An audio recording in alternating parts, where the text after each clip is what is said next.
3 టీ20ల సిరీస్‌లో భాగంగా శనివారం జరిగిన రెండో మ్యాచ్‌లో సమిష్టిగా రాణించిన భారత్ 90 పరుగుల తేడాతో జింబాబ్వేని చిత్తుగా ఓడించింది.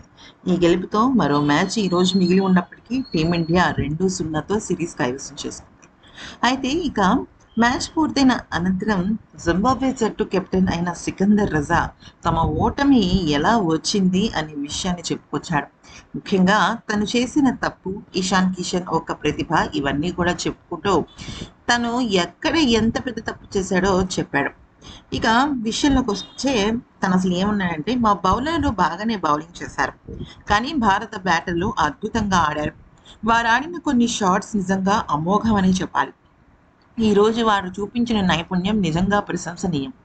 అయితే వరుసగా భారత్‌కు ఇంగ్లాండ్‌తో ఓటమి పాలవ్వటం, ఐర్లాండ్‌తో ఓటమి పాలవ్వడంతో ఆటగాళ్ళలో పస తగ్గిందనుకున్నాను కానీ, వాళ్ళు మళ్ళీ బ్యాక్ టు బ్యాక్ మాకు అదిరిపోయే ఆటను చూపించారు.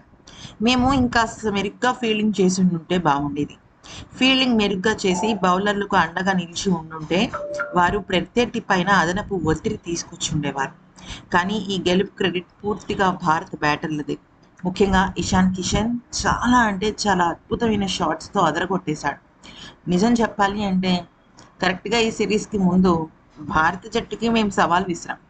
అయితే నిజానికి భారత జట్టుతో ఆడటం అనేది మాకు కూడా చాలా అంటే చాలా గొప్ప విషయం. ఎందుకంటే భారత్ లాంటి పటిష్టమైన జట్టు అందులోను టీ20 ఫార్మాట్‌లో నిజంగా చాలా బలమైన జట్టు. ఆ జట్టుతో ఆడితే మేము వాళ్ళకి కనీస పోటీ ఇచ్చినా కూడా మా జట్టు ఎక్కడికో ఉండేది. కానీ అది కూడా మేము ఇవ్వలేకపోయాం. 90 పరుగుల తేడాతో ఓడిపోయాము అంటే ఖచ్చితంగా తేడా అదే. ఈరోజు వారు కనబరిచిన ప్రదర్శన అలా ఉంది.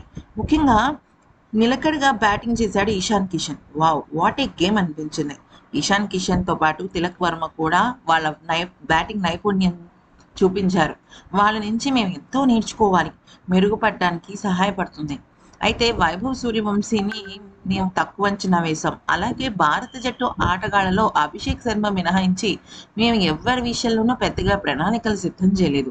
ఇక 220 పరుగుల భారీ లక్ష్య ఛేదనలో ప్రయత్నం చేశాం.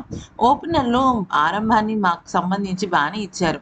కానీ దురదృష్టవశాత్తు మేము సరైన షాట్స్ ఎంపిక చేయలేకపోయాం. అన్నిటికన్నా ముఖ్యంగా కెప్టెన్‌గా నా పేలవమైన బ్యాటింగ్ నేను జట్టుకి భారంగా మారాను. జట్టు కోసం నేను బ్యాటింగ్ మెరుగుపరుచుకోవాలి. దురదృష్టవశాత్తు ఇలా జరిగింది. ఎనీవేస్ కంగ్రాచ్యులేషన్స్ టీమ్ ఇండియా అంటూ ముగించాడు.